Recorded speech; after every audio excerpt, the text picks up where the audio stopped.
I was tired of getting beat up in arena, so I brought my papa around.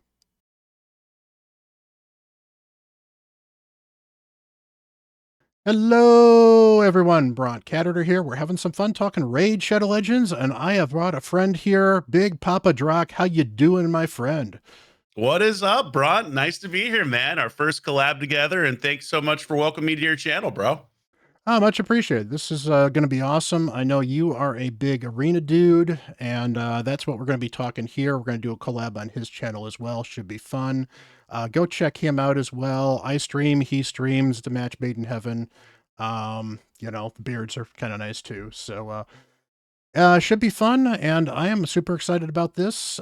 We did some videos earlier, at least I did a video on 3v3, and you guys were very interested in some of that stuff, and I figured I would hit up an arena expert talking a little bit about some arena strategy, and, tell me a little bit about yourself, Drock, quickly, just in case people don't know who you are. Yeah, sure, absolutely. So, what's up? I'm BigPoppaDrock. As Bront said, Arena is definitely my main focus in Raid Shadow Legends. It's what got me interested in the game in the first place. Been content creating for the last, I don't know, a couple of years. I guess 4 years now, actually, for Raid for about 2 or 3.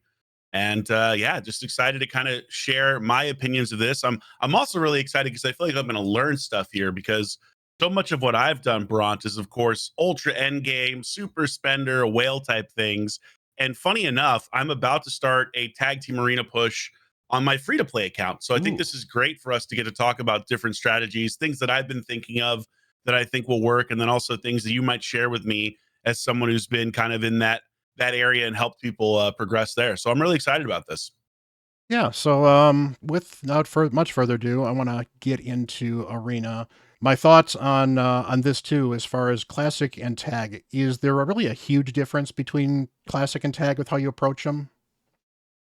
I think there absolutely can be, just because if you think about classic arena, you're only putting out one team at a time, so you can really afford to like super hardcore gear a couple of champions to make them better. As opposed to tag arena, you have to put so many different defenses out. And frankly, I mean, I don't know about you, but I prefer classic to tag. I prefer live to classic. That's kind of how I work with arena. I think tag arena is really tricky, especially when it comes to trying to progress an account and the amount of missions you have to do to get Ramontu, and that's not easy. So yeah, definitely different gearing strats. I think for classic versus tag, just based on gearing 12 champions is it's really hard. It's really hard to do that and put out a good defense. Yeah, and not only that, but I'm sure it feels bad when it's like, if I don't have the resources to build one champion, why would I want to build a second if I have a duplicate, you know? Some champions are great to have duplicates of, but do I really want to build a second Rhodos for a second team that I only will using for tag team defense or tag team office, for example? Just throw a champ out there. So let's go start, probably honestly, I think on one of the lesser important parts of it, but talking a little bit about setting up a defense. And the reason I think it's lesser, and you can kind of go off this as well, defense is obviously good for kind of keeping where you're at, and obviously you don't necessarily want to slide back, but really it depends. If you're talking about classic arena, if you're just sticking around in gold 5 or even, lower gold, you don't care too much about your defense. You want something that maybe is not going to have you slide so fast you can't climb, I think. Whereas in tag, it really is kind of a hit or miss as whether or not you're trying to stay in that level of tag or not. So how Yeah, important I is would agree defense? with that for sure. I think offense tends to be more important than defense overall. I mean, having a serviceable defense is important to either discourage people from attacking you or to at least make it take a long time so they don't want to, or just give that appearance. But offense, I think, is the real driver of progressing in arena. Like, you have to be good at offense. You can be mediocre to bad at defense and still progress if you're really good at offense. Yeah, so what are you kind of looking for then, I guess, for a defense-based champ? I mean, I would assume you're looking for things like survivability. You're probably looking for, maybe a win factor, but I guess you don't have to have a win factor in some of these defense if you want to be really just kind of annoying. Yeah, I think it depends on what level you're at, right? Like, if you're at a higher level, it's a very different strategy than if you're at a lower level. But the thing that I think is common amongst all levels is if you're building a defense, my whole thing is I want to surprise the person attacking me. Um, if I know that my account doesn't have a lot of speed, or I don't have a lot of speed champs, well, then I want to lead into strategies that give me more survivability. I want to lean into Stone Skin or Bolster. I want to do things that an enemy is not expecting, so that when they come to hit my defense, they are surprised. They are like, "Oh no, I never guessed that all four champs would be in Stone Skin, or one would be in Bolster and the others in Stone Skin, or one's high resistance." So I think a big part of building an effective defense is, really thinking about what can I do to throw my attacker off, and what can I do that they are not going to expect given the champion pool that I have. And that's always the challenge, right? Because realistically, if you're not a big spender, if you're early or mid game, you're not going to have a million different champions to pull from. You're going to have to make some hard decisions as to who to build and who to gear. So I think that's kind of my whole strategy is just figure out ways to try to surprise someone. And definitely, if you don't have speed, build for tankiness. Yeah, and you mentioned Stone Skin. I guess one way to be disruptive too is you've got champions like Valk, for example, that can disrupt turn meter. Mhm. One of the ones I think actually is underrated, and I think you and I were talking about it on one of your streams, was Supersonic is actually kind of a fun one for disruption as well.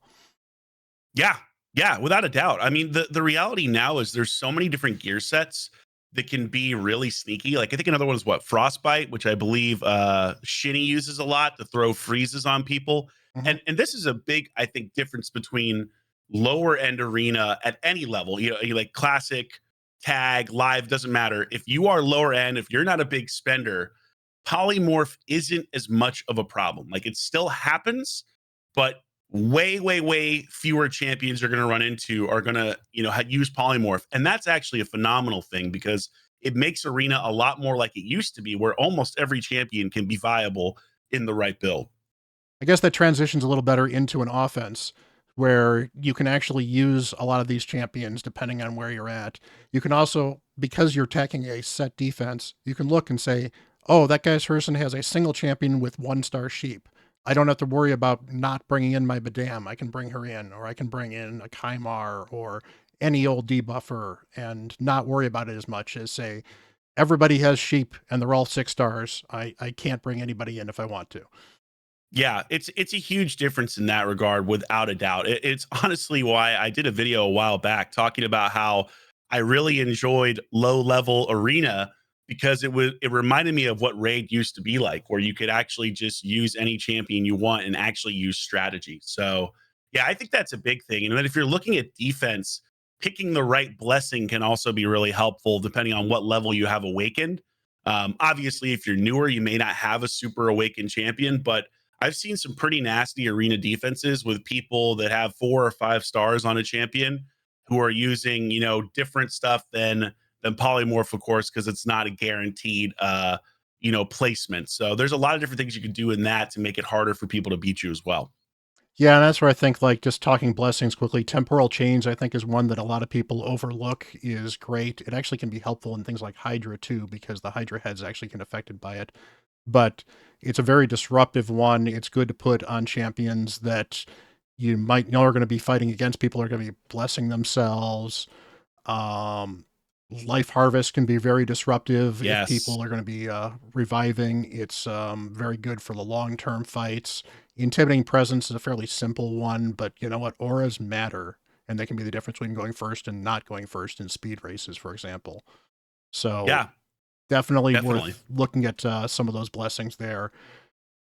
Heck, even Brimstone, depending on where you're at in arena, could be helpful just because it could give you that extra edge and damage at some point in time. Because especially on offense, you just have to be it has to be, I think, your turn when it ends. If like they kill themselves trying to nuke you with Brimstone, you win, I think, on offense. So, you Yeah, know. it's an underrated blessing in some ways for lower level arena, because it prevents people from using skills without taking damage. Mhm. So definitely a sneaky thing to do for sure. But blessings play such a large role, and I completely agree with you. Temporal chains, intimidating presence, certainly polymorph if you have a fully 6 star champion. Life harvest is absolutely underrated and is really nasty on certain champions. So I think these things can make a major impact on whether you win or lose. Yeah, and it's no longer a default. Everybody needs to go Soul Reap if they're an offensive champion too. Nature's Wrath has proven to be pretty good right now. You've got Heaven Cast that's actually pretty solid if you've got a heavy buff team. All kinds of fun stuff you can do in the blessings too. Lightning Cage is very usable for, especially if you want Stone Skin to stay on a champion, for example, if you're using a Stone Skin defense champion. There's all kinds of different blessings, so it's definitely worth considering the different blessings. As far as offensive strategies go, the simple one of go first, don't let the enemy take a turn. That's pretty straightforward. It's universal, and honestly, it's a great way for farming medals. But what other, obviously there's millions of different go second teams, but what as far as your idea for what happens if you're not going first? What type of teams will you be looking for? What kind of champions are you looking for? Yeah, well, that's the challenge I'm going to be tackling soon on my free to play account because realistically, I'm not going to outspeed anybody. I've got one team on that account that has what I would say is okay speed for a lower end account, but as I climb, I'm going to get absolutely clapped if I'm trying to win the speed race. And so, what my thought process is right now going into this is first and foremost identify, what are my best champions. So I happen to have pulled an Ancora, so that's someone I'm definitely going to build a team around. And I've got a Rathalos, and he's pretty solid. And I've got Ninja, who can do different types of debuffs. I think the big thing that I look at when I'm trying to build a go second team, of course, first and foremost is survivability. And then also at the low level, resistance is viable. It's not at high level arena for the most part, unless you're stacking like 1,000 resistance, which is really Mhm. hard to do because of mythical champions. But for most people you're going to face, putting a reviver like a Duchess or an Ancora or, someone else into a resistance type build, potentially with Stone Skin, can help you mitigate some of that speed disadvantage. So I'm a big believer personally in leaning into stuff like bolster, leaning into high resistance builds on my revivers, tanky builds, trying to make them as fast as I can. Like if you have a 700 resist Duchess, for example, let's say you got lucky and you pulled her, but she's 120 speed. That's not going to get it done. Like you still have to balance things right. And I think that's what a lot of players don't do well in arena, especially at the lower end, is they don't realize that you can't go all the way in on one stat and leave everything else behind because you're going to have a very, very just disadvantaged champion that's not going to work. Like an 800 resist Duchess that's 130 speed isn't going to help you. Like she's going to get clapped. She's not going to be fast enough to do stuff. And so I think that's the balance you have to strike, like having enough speed, but then enough survivability to make it something where going second is actually possible. Yeah, and that's always the trick with Stone Skin, for example, too. Stone Skin's based around your own HP, and you're still taking some defense reduction, I believe, with that as well. So if you have a Duchess that's, the high resist Duchess in Stone Skin, but she's only got 45k HP, which would be pretty impressive actually to build that low. But, you're going to actually find that people are going to nuke through the Stone Skin, which is, you might as well not have the Stone Skin at that point in time. Yeah. Yeah, So absolutely. It's something that people forget a lot when they're trying to build nukers, for example, like Georgid in Stone Skin or Mezimel in Stone Skin. And you just have to remember that they have very like that Stone Skin only does so much. And that's another reason, like another thing I like to do personally is, and this is something that was very much in the meta in the past. And obviously with Stone Skin, it's kind of changing, but don't forget about reaction. I mean, reaction was the way that you built a go second team in the past. You just loaded everybody up with as much reaction as you possibly could get. Now, I realize that this is very tough because you only get it once every 2 weeks from clan versus clan battles, and you have to kind of win or at least do well. So you might not have a bunch of it, but the one big piece of advice I can give to any player is even if you get a bad piece of reaction, save that piece. Even if it's an attack amulet or it's a ring that's like HP, but it has attack percentage substats, it doesn't matter. Save that stuff. That can make such an impact on a go second team, even if your stats aren't as good. yeah, and that's actually good key for honestly all the 9-piece sets now, especially rings and amulets. You can compromise a lot on those two more than you really can anywhere else. Banners, you get an awful lot of stats on them, particularly if you're looking for accuracy or resistance. They're huge for that, and that's a bit of a compromise if you're going to a 5-star. But even then, it's possible. But yeah, I would much rather have.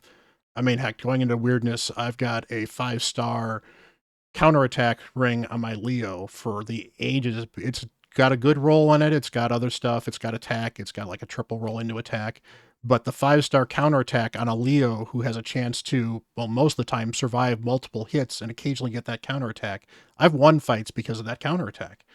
Yeah. You know, That's same actually a same great theory. strategy, right? Mhm. Like, because you know he's not going to necessarily die unless someone's using like a Georgid or the new champion Onryo Yasu, which again, people are probably not going to have at this level. So that's really smart. Lean into counterattack revenge rings, and the thing is, you can get those from the clan shop. You know what I mean? And they're usually pretty good pieces too. Like you can actually get good pieces from that without having to farm and use a ton of energy, which is always the hard part about being a lower level player or not a spender is how do you get the energy to get the good stuff? Yeah, it's 10, 5 or 6 star, and they're usually epic or legendary. And, you know, if you're not keeping the 5 stars anymore, you sell half of them and you get a bunch of silver out of it instead. Still very, very valuable.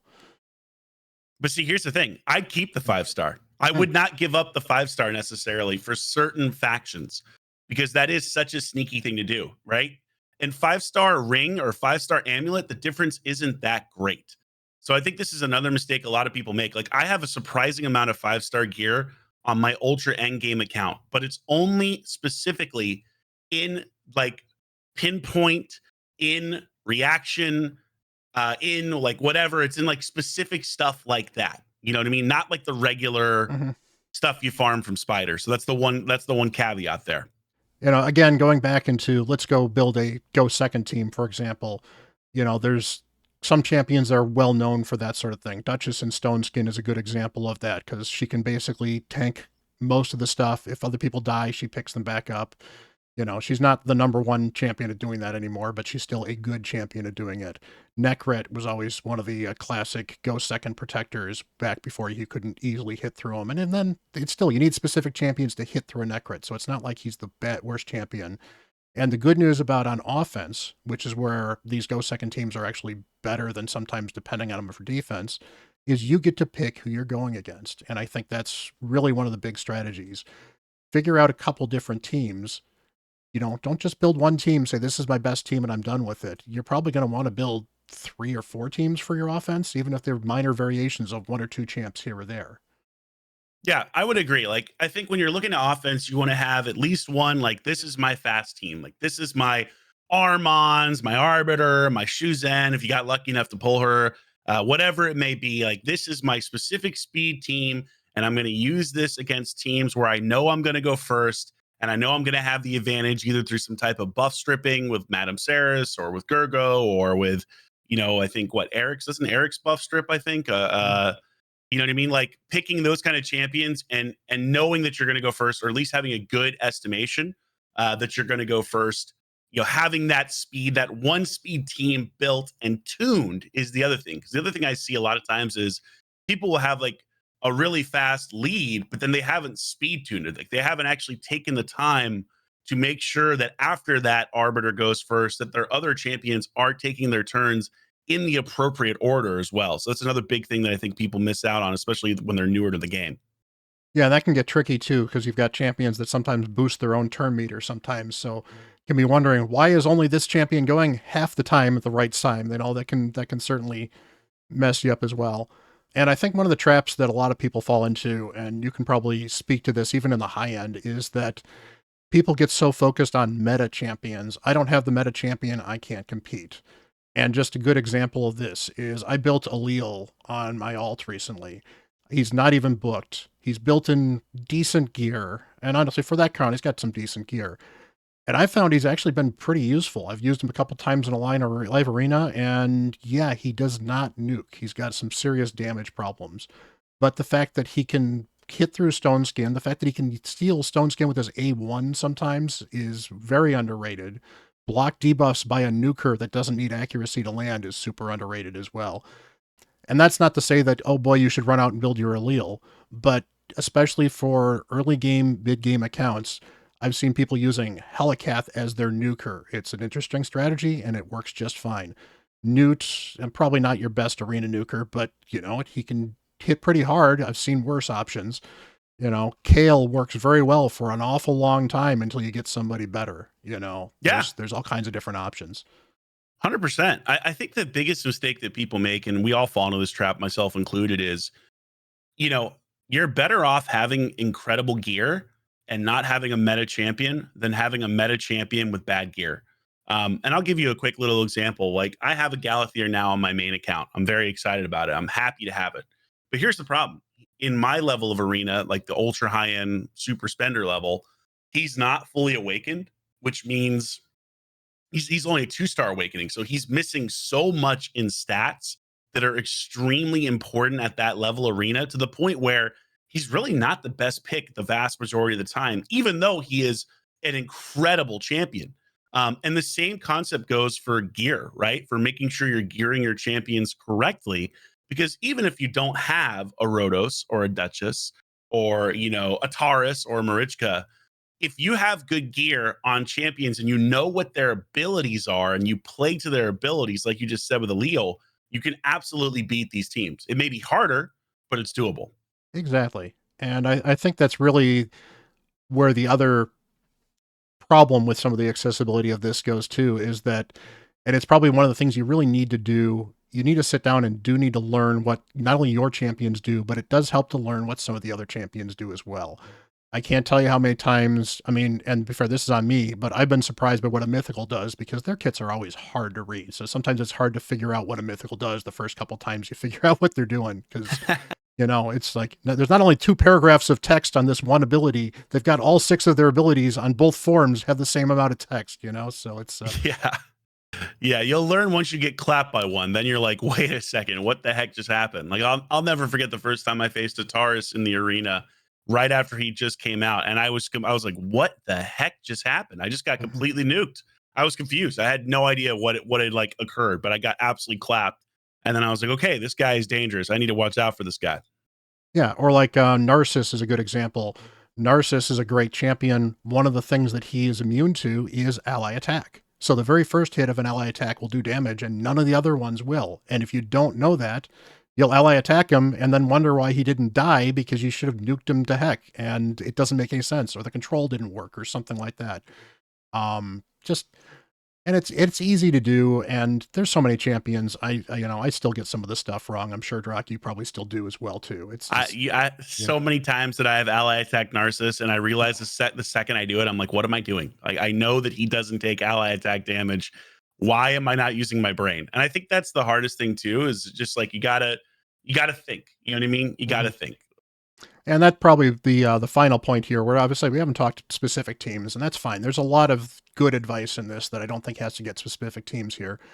Don't be afraid to manual some of this stuff, both on your normal stuff for high arena and then for tag. Honestly, in tag, I think it's actually even more important to be willing to manual stuff if you're really trying to push your way through tag. Tag's a slog, Yes. and it really Yeah. is at the high end. If you're trying to get into gold for the first time, Yeah, you should on tag specifically, unless you have absolutely just OP god tier champions and gear, you absolutely should be manualing. Like you should not be autoing on tag unless you really have a huge advantage at whatever level you're at. Manual that fight. Like you don't have to like pound out 30 tag battles in 5 minutes like you do in classic arena if you're trying to push super high, like at the end of the week, for example, for platinum.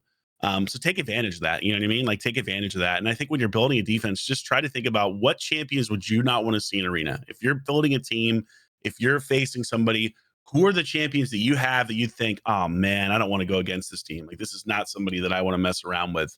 And then build those champions first. Like, obviously, there's no way for us to give every single potential arena team on a video like this. It's more of a generalized idea of, how to leverage your advantages. But, the other thing too is look who you're facing in arena and seeing what they're built and what they're building. When you face someone who's really good, write it down. You know Mhm. what I mean? Or make a note of it. Like if you face a team that absolutely wrecked you, try to figure out what were they doing. Do they have one person in Stone's game? Was another in bolster? Was somebody high resist? Was one person fast? Whatever it may be, make a note of the things that you lose to as you're playing, and that will help you to construct better teams as you go along for sure. Yeah, I mean, I will admit I've actually lost to a nuking UDK, as weird as that is, and it feels weird, and I don't think I'd ever do it because I don't think it's the best build for UDK, but it'll definitely throw somebody off if they're not Yeah, expecting it. I Uh, I've lost to a nuking UDK too because I had no clue that that's what that person was doing. It just kind of goes back to like trying to trick people with whatever you're doing within the realm of what is smart. You know what I mean? Like Mhm. obviously that's not UDK's main purpose, but yeah, right. And then you feel like an absolute idiot when you lose to something like that. You're like, what? How did I lose? Like Mhm. what? Yeah, and that's also a case of that's not necessarily the type of thing where you say, "Wow, I should have used that," and go out and use it necessarily either. Sometimes you have to look and say, "That worked, but do I want to do that? Is it worth it doing for me?" I think one of the other things, just to make one quick thing that I thought of, and this is like very specific, but I don't know about you, Bront, but I always like to put whatever my speed team is. If I have like one team that's a speed team in defense, I always like to put it in either the middle or the last slot. Like I'll put my slower team first because I feel like a lot of people will lead with a faster team, and obviously you can switch the teams when you're on offense. But again, many people just auto stuff. They don't actually change things around. And so I like to put my faster champions either in that second or third defense slot as opposed to that first. I don't know about you, but just something Um, that I've found helps. I actually, what I find I like to do is I will actually rotate my defenses. So I've got kind of set defenses, and then I'll pull them out in the middle of the week. It's one of the tips I put in that other video. But I will literally just, okay, this team's been my bottom team for the past 3 weeks. Let's move this one up in the middle row. I have no idea if it actually helps. I don't really know if it throws things off or not. But if for some people, you're right, that are just manually auto clicking, I might get a win because they haven't bothered paying attention. It's like, oh, I know bronze teams because people do pay attention to who's on what defense. I mean, Yeah. I don't, but I'm not taking arena super seriously, especially on the tag level. So, Oh, there's, I just thought of something too. I thought of something of like what's a great goal for a tag arena defense. mhm. If you can just win one battle, that's a Yes, win. If you can yes, win one, you know, just try to win one. Try to win one. If you win one, you lose so many fewer points, and it's almost a wash. exactly. And it's one of those things. If you're not looking to win all three battles, and that's actually, I guess, one of the things for the tag team. If you build two very strong defenses and one, yeah, whatever kind of defense, and if you want is you're winning at least one of those two strong defense teams, you're not dropping that far. And in fact, if somebody's attacking you that they probably shouldn't, where they're attacking like where you're getting the 13 points if you win, you lose almost no points. Yeah, So, it's something I've seen really helps me on the free to play for sure. yep. And then the one thing I do want to mention too, you mentioned gear and gear being very important, and I agree with that too. And I think that's always a little bit overlooked.